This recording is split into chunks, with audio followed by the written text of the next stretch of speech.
pemirsa Women Soul, lagi siang-siang di Jakarta tuh lagi panas-panasnya. Nah ini tentunya terkait dengan isu global warming yang lagi hangat-hangatnya digaungkan. Dan salah satu yang dinilai menjadi biang keroknya adalah emisi karbon dioksida. Untuk itu hari ini kita akan membahas terkait dengan carbon trade bersama dengan seorang wanita yang merupakan CEO dan juga founder dari perusahaan yang bergerak di bidang teknologi iklim. Siapakah dia? Saya Prisa Samodatu. Inilah Women's Talk Startup.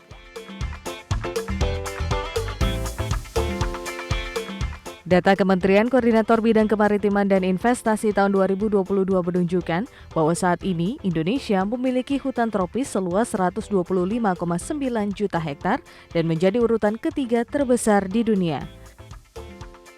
Dengan adanya keanekaragaman hayati yang dimiliki tersebut, Indonesia berperan penting untuk mengendalikan perubahan iklim secara signifikan dengan potensi penyerapan karbon emisi gas rumah kaca sebesar 113,18 gigaton. Selain itu, kesempatan ini juga terbuka luas kepada komunitas dan masyarakat untuk berkontribusi dalam melakukan penyerapan emisi gas rumah kaca. Namun dalam implementasinya, terdapat tantangan tersendiri yang dihadapi dalam peningkatan proyek penyerapan gas karbon. Pasalnya, kebanyakan dari masyarakat memiliki keterbatasan kapabilitas teknis untuk memenuhi standar penghitungan potensi penyerapan karbon yang diperlukan. Memahami kebutuhan tersebut, startup teknologi iklim Fair Atmos mengembangkan suatu platform untuk mendukung pengembangan proyek penyerapan karbon bagi komunitas, korporasi, dan pihak lain yang berminat, termasuk membantu pengembangan proyek dalam aspek pendanaan bersama entitas komersial dan individu. Founder dan CEO Fair Atmos, Natalia Rialuki Marsudi mengatakan bahwa pihaknya ingin memudahkan komunitas dan masyarakat untuk mengakses pasar karbon dengan berkomitmen menyediakan akses yang merata bagi seluruh partisipan pasar karbon, seperti pengembangan proyek, para tenaga ahli, donatur, dan penyeimbang untuk secara kolektif membatasi kenaikan suhu global. Lantas, bagaimana kiat sukses Natalia Rialuki dalam mengembangkan bisnis Fair Atmos? Simak perbincangannya hanya di Women's Talk.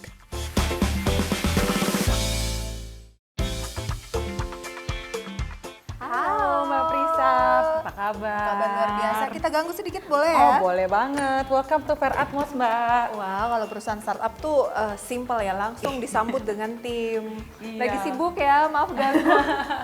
Ya, welcome, Mbak. Kita mau ngobrol banyak hari ini. Waktu itu kan pernah di Power Breakfast, kalau sekarang di Women's Talk ngomongin banyak lah soal inspirasi dari Fair Atmos. Di mana Iya. enaknya? Yuk, kita ngobrol di atas. Oke, ikutin kami terus hanya di Women's Talk.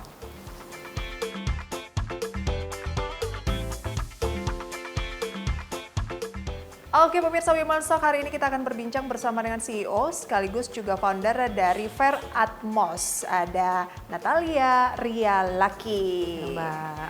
Oke, dipanggilnya Ria. Ya. Kenapa startupnya diberi nama Fair Atmos? Ya, mungkin aku cerita kali ya, Mbak. Inspirasi Fair Atmos itu dari mana? Ini sejak saya dulu bergerak di bidang pertanian dan juga bekerja bersama teman-teman di perhutanan sosial. Kita melihat bahwa banyak petani dan komunitas itu merasa kesulitan untuk beradaptasi dengan perubahan iklim yang sangat drastis. Gagal panen, banjir. Padahal semestinya sektor pertanian dan sektor kehutanan di Indonesia itu memiliki potensi menyerap gas emisi rumah kaca, terutama gas karbon, sehingga bisa mengurangi dampak dari perubahan iklim itu sendiri. Nah, saya melihat ada opportunity di situ, dan juga saya melihat bahwa banyak sekali negara-negara di dunia ini yang memberikan pembiayaan yang sangat besar sampai 600 miliar US dollar di tahun 2021 sendiri untuk membantu proyek-proyek penyerapan karbon Secara keseluruhan secara ya? keseluruhan di dunia. Nah, tapi kok di Indonesia jadinya belum ketemu nih gitu. Teman-teman dari pertanian, dari perhutanan sosial kok belum bisa siap untuk menerima pendanaan sehingga membentuk proyek-proyek penyerapan karbon yang efektif. Itulah kenapa kita menamakan startup kami Fair Atmos. Kita ingin mengembalikan bahwa atmosfer ini harus berkeadilan bisa dimanfaatkan dan digunakan oleh teman-teman di berbagai sektor, komunitas terutama, sehingga komunitas-komunitas ini bisa menciptakan proyek-proyek penyerapan karbon yang ada manfaat ekonominya, manfaat untuk manusianya, dan juga manfaat untuk bumi kita. Oke, jadi fair-nya itu adil, atmosnya ini dari kata atmosfer gitu ya. Oke, berarti bisa sampai sepemikiran itu gitu ya, mengambil ide tersebut, berarti memang lebih spesial ke agritech ya? Background-nya memang agritech, tapi karena sekarang bisa dikatakan climate tech atau perusahaan teknologi lebih spesifik lagi. Karena kebutuhan pemahaman apakah suatu proyek itu bisa menyerap karbon atau tidak, itu jauh lebih rumit lagi gitu ya. Kita banyak menggunakan citra-citra satelit, pengukuran tanah ke lapangan, benar-benar bisa membuktikan apabila kita melakukan konservasi di area ini bisa menyerap karbon sebanyak sekian sehingga bisa diberikan nilai ekonomi karbon. Oke, boleh bisa dijelaskan lagi ya kepada pemirsa termasuk juga saya. Kita kan tahu bahwa emisi karbon dioksida ini kan salah satu pemicu atau biang kerok lah dari pemanasan global gitu ya. Nah, kemudian muncullah salah satu yang dianggap solusi adalah pasar karbon ini sendiri. Seberapa penting sih pasar karbon, dan pasar karbon itu yang dimaksud seperti apa? Operasinya tuh gimana gitu? Ya. Pasar karbon ini terbukti menjadi salah satu media yang dapat mengalirkan pembiayaan dari negara-negara atau perusahaan-perusahaan yang mengeluarkan emisi untuk membiayai proyek-proyek yang menyerap emisi. Oh, kita ini yang menyerap emisi? Betul. Jadi tidak hanya kita, sebenarnya siapapun yang memiliki potensi lahan hutan atau lahan pertanian yang berkesinambungan itu bisa menyerap emisi. Sehingga pasar karbon ini memberikan reward kepada teman-teman yang melakukan penyerapan gitu ya, dengan memilih untuk tidak menebang pohon, memilih untuk melakukan pertanian yang rendah kimia seperti itu ya. Dan dana ini didapatkan dari perusahaan-perusahaan yang mengeluarkan, yang dalam bisnis perusahaannya perlu mengeluarkan emisi untuk day to day perusahaan mereka. Berarti jadi termasuk bertemu, gitu. Perusahaan lokal juga gitu ya? Termasuk perusahaan lokal. Nah, kalau peran dari Fair Atmos sejauh ini memberikan solusi dalam hal apa? Ya, jadi banyak sekali tantangan dari komunitas dan pemilik lahan saat ini adalah bagaimana caranya supaya mereka bisa tersertifikasi menjadi memiliki karbon kredit, supaya bisa masuk ke dalam pasar karbon tersebut. Fair Atmos dengan solusi teknologi kami membantu untuk melakukan estimasi potensi penyerapan karbon tersebut secara gratis, secara cepat dan akurat. Jadi kita membantu sudah lebih dari saat ini 60 organisasi yang memiliki lahan lebih dari 1 juta hektar di Indonesia ini untuk melihat apabila kita memilih untuk tidak menebang area hutan atau memilih untuk melakukan penanaman cocok tanam pertanian secara lebih rendah kimia dan rendah karbon, itu teman-teman pemilik lahan bisa mendapatkan karbon kredit. Itu yang kami sudah lakukan dengan solusi pertama kami dengan teknologi uji kelayakan. Kami juga sudah bertemu dengan banyak sekali perusahaan di Indonesia, memahami kebutuhan mereka untuk melakukan offset. Oke, kerjasamanya dengan banyak perusahaan, saya sempat melihat itu salah satunya adalah dengan Pertamina gitu ya. Kemudian juga sudah mendapatkan pendanaan sebesar? Kami bisa menutup sebesar 4,5 juta dolar pendanaan awal untuk mengembangkan teknologi dan semakin bisa mensosialisasikan pentingnya penyeimbangan karbon atau luar biasa. Nanti akan kita bahas lebih jauh di segmen selanjutnya, Ria. Kita jeda terlebih dahulu ya. Pemirsa Women's Talk, jangan beranjak dari tempat Anda, kami segera kembali sesaat lagi.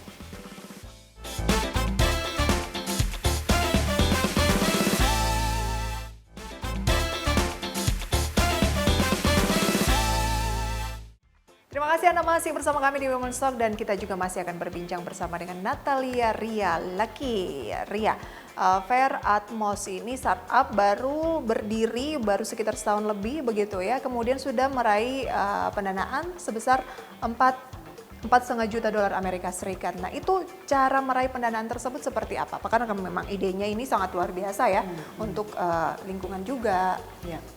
Kita mulai dari bahwa masalah yang ingin kita pecahkan itu adalah masalah yang sangat urgent, sangat besar dan butuh semua orang untuk memberikan solusinya. Jadi memang masalah tentang penyerapan gas emisi rumah kaca ini it's a global problem. Jadi kita percaya dengan teknologi yang akan kita berikan, baik dari uji kelayakan, pembiayaan untuk proyek-proyek penyiapan karbon, dan marketplace untuk carbon credit tadi, bisa mengurangi jumlah karbon tersebut. Jadi pertama memang problemnya besar, tapi yang kedua saya beruntung mendapatkan support dan juga tim yang sangat-sangat kompeten di bidangnya. Teman-teman yang memang sudah berpengalaman dalam proyek-proyek penyerapan karbon, tapi juga teman-teman yang banyak memiliki background startup dan teknologi. Justru ini teman-teman dengan background startup dan teknologi inilah yang memberikan inovasi-inovasi baru. Kalau yang sebelumnya melakukan uji kelayakan itu membutuhkan 90 hari, membutuhkan dana yang sangat mahal, sekarang bisa dilakukan secara instan dan secara gratis di Fair Atmos. Sama juga dengan pembiayaan dan marketplace yang awalnya sangat rumit untuk memahami apakah suatu proyek itu kualitasnya benar-benar menyerap karbon atau tidak. Sekarang dengan marketplace kami, seluruh perusahaan yang ingin membeli karbon kredit tadi bisa tahu dan mengecek bahwa ya benar program ini, proyek ini menanam pohon dan teman-teman bisa lihat proyeknya di mana dan bisa diverifikasi. Oke, berarti ini semacam di tengah-tengah menjadi wadahnya begitu ya? Betul. Oke, Ria sendiri kalau mau tahu backgroundnya awalnya itu adalah dari UI ya? Iya, betul. Kemudian sempat sekolah di luar? Betul. Kemudian sempat juga mengawali karir di Tanihub? Ya. Jadi dulu sebenarnya lama saya di manajemen consulting, dan setelah dari manajemen consulting banyak juga di bidang finansial sebenarnya di private equity, baru S2 dan sekolah dan banyak kerja di luar negeri ya.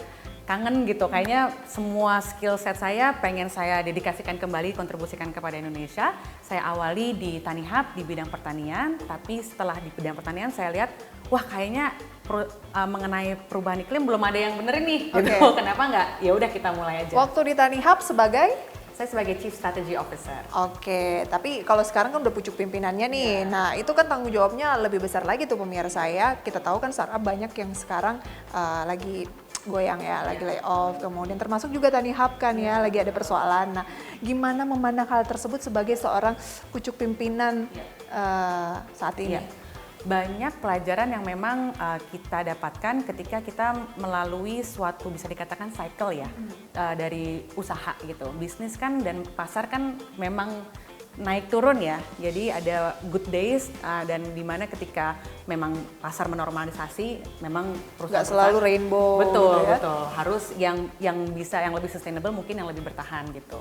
Jadi belajar dari pengalaman-pengalaman tersebut, semuanya saya masukkan sebagai prinsip-prinsip utama dari Fair Atmos sendiri untuk menjadi perusahaan yang memang misinya itu berkelanjutan, sustainable, baik secara impact atau dampak, tapi juga secara finansial. Jadi kita memang coba mendesain di mana perusahaan ini bisa semakin bisa dikatakan tata kelolanya semakin baik dan juga didukung dengan banyak teman-teman dan juga stakeholder yang sejalan untuk merealisasikan visi dari Fair Atmos sendiri. Oke, kalau saya bilang kuncinya adalah network, Ya, itu benar nggak sih?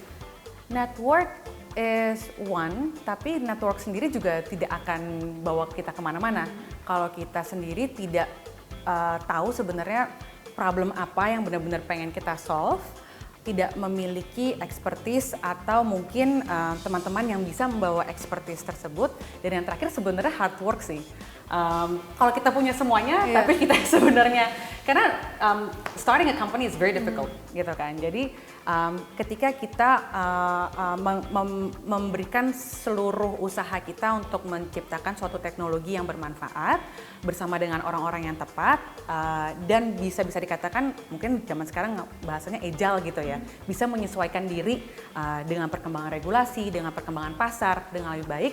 Nah, itulah yang saya lihat menjadi kunci supaya membangun Fair Atmos ini menjadi perusahaan yang berkelanjutan. Oh, luar biasa. Tadi kan sempat menyinggung ya bahwa memulai sebuah bisnis itu bukan perkara yang mudah. Ada sejumlah hal yang harus dilewati begitu. Akhirnya bisa launching di Mei 2022 ya untuk Fair Atmos itu setelah perjalanan perencanaan seberapa panjang? Ya, perjalanan perencanaan memang dari ide ke sampai kita ketemu teman-teman itu sangat cepat kalau saya bilang gitu ya. Karena selain memang problemnya is very urgent, jadi kalau memang ditunggu 1 tahun lagi atau 2 tahun lagi ya mungkin ya sudah lebih panas dan sudah lebih banyak yang terkena dampak dari perubahan iklim ini. Tapi selain itu juga tadi sih mungkin bisa dikatakan sebagai seorang founder, seluruh pengalaman hidup seorang founder itu seakan-akan menyiapkan dia untuk membangun dari perusahaan ini gitu. Jadi seluruh skills, seluruh network, seluruh partnership yang sudah ada itu bisa dibungkus sehingga mempersiapkan perusahaan ini bisa dikatakan sedikit lebih cepat daripada yang lain-lainnya. Kurang lebih berapa lama? Setahun? 2 tahun? Sekitar 1 tahun. Sekitar 1 tahun. Oke, luar biasa. Nah, bukan berarti menjadi seorang pucuk pimpinan di sebuah perusahaan startup yang bisa dikatakan juga baru mulai dan lagi harus fokus-fokusnya nih. Katanya punya baby umur 5 bulan. 5 Nah, bulan. Gimana membagi waktu? Nanti akan kita bahas lebih jauh. Ini biasanya Iya. menjadi dilema terbesar dari wanita-wanita di Indonesia ya. Kita jeda terlebih dahulu. Pemirsa Women's Talk, jangan beranjak dari tempat Anda, kami segera kembali.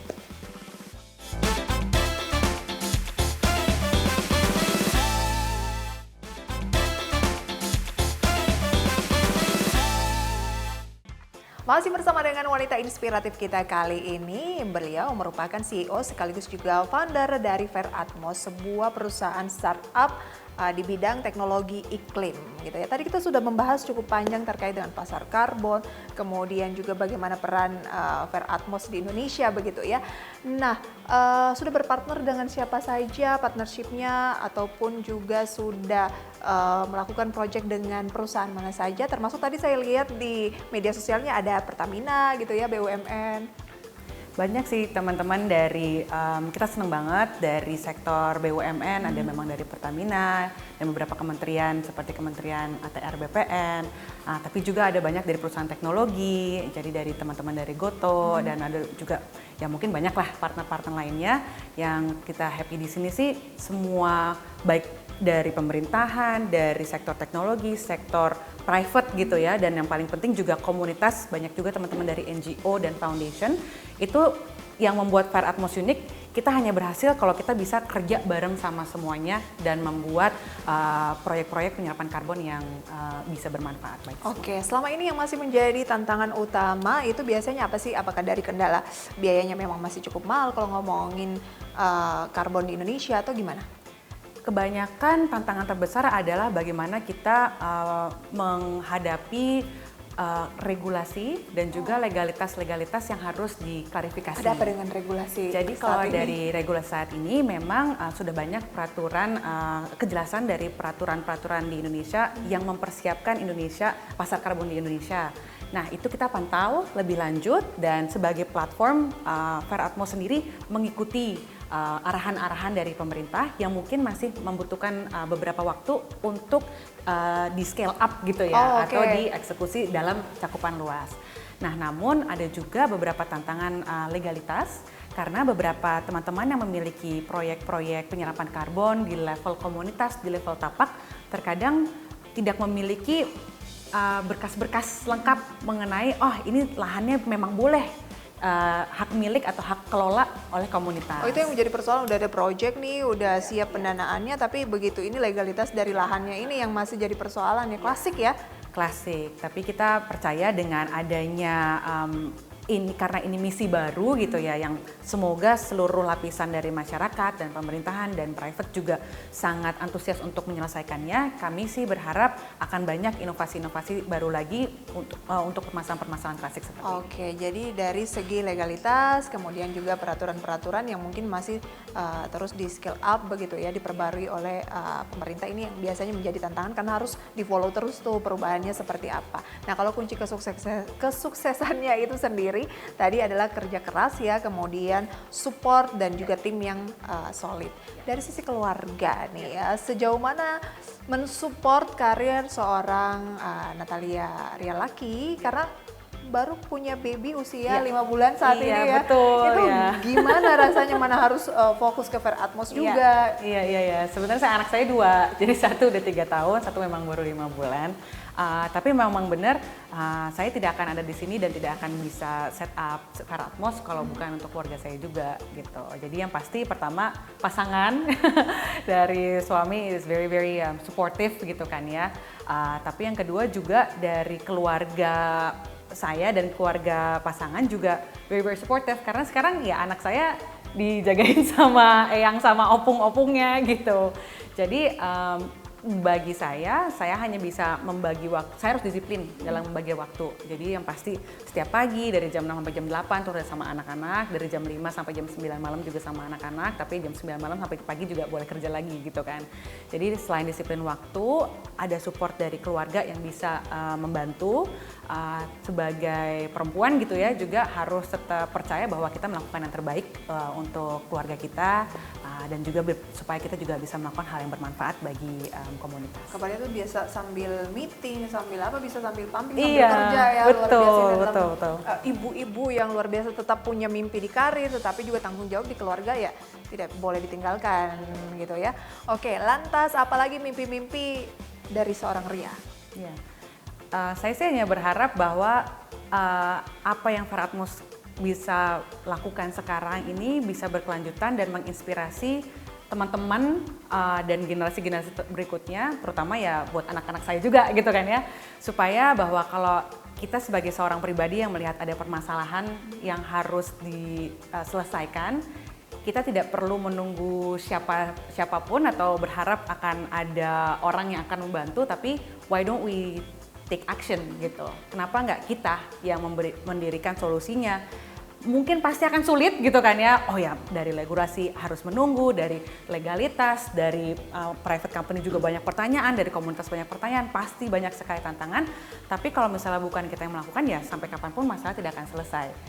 Jadi harapan saya sih semoga Fair Atmos bisa menjadi contoh di mana dari mimpi seorang ibu gitu ya, bisa mendirikan suatu perusahaan yang benar-benar memecahkan masalah tentang iklim, mengurangi dampak perubahan iklim, bisa dilanjutkan oleh generasi-generasi berikutnya. Oke, apa tips untuk wanita-wanita di rumah, baik itu yang masih single, yang sudah jadi ibu rumah tangga, mungkin yang sudah punya anak gitu ya, agar tetap bisa mewujud nyatakan mimpi-mimpi yang dimiliki ini seperti Ria terhadap Fair Atmos dan juga semua harapan-harapan ke depannya. Kira-kira apa inspirasi yang ingin dibagikan? Iya. Kalau bagi saya, suatu mindset yang sangat penting dimiliki ketika memutuskan untuk mendirikan Fair Atmos adalah kepercayaan diri yang dibarengi dengan kerendahan hati.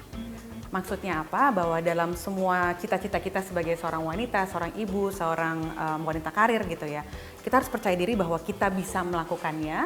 Of course kita tidak bisa melakukannya sendiri gitu ya. That's why dengan keluarga, dengan teman, dengan tim yang solid itu sangat penting untuk mencapai cita-cita tersebut. Nah justru karena tanpa adanya kepercayaan diri ini kita nggak akan mulai. Nah, tapi penting untuk mengawinkan kepercayaan diri dengan kerendahan hati, karena kita tahu kita ini tidak bisa melakukan semuanya. Jadi waktu hanya 24 jam dalam sehari, hanya 365 hari dalam 1 tahun. Gimana caranya supaya kita bisa membagi waktu dengan baik, tahu apa yang bisa batas-batas diri kita, dan yang paling penting juga sebenarnya adalah be kind to yourself gitu, bahwa kita harus memahami bahwa diri kita ini punya mimpi, tapi untuk merealisasikannya kita harus bersama dengan orang lain, dan juga selalu berpikir bahwa apa yang kita lakukan itu tidak hanya untuk diri kita sendiri, tapi untuk orang lain. Oke, terakhir apa tagline dari Fair Atmos? Fair Atmos, mari kita pulihkan atmosfer bersama Fair Atmos. Oke, mari kita pulihkan atmosfer bersama dengan Fair Atmos. Semoga ini bisa menjadi referensi sumber informasi untuk Anda agar bermunculan Fair Atmos lainnya dan juga founder seperti Ria. Terima kasih, sukses selalu. Terima kasih banyak. Demikian Women's Talk kali ini, saya Prisa Sompodatu. Sampai berjumpa kembali, bye-bye.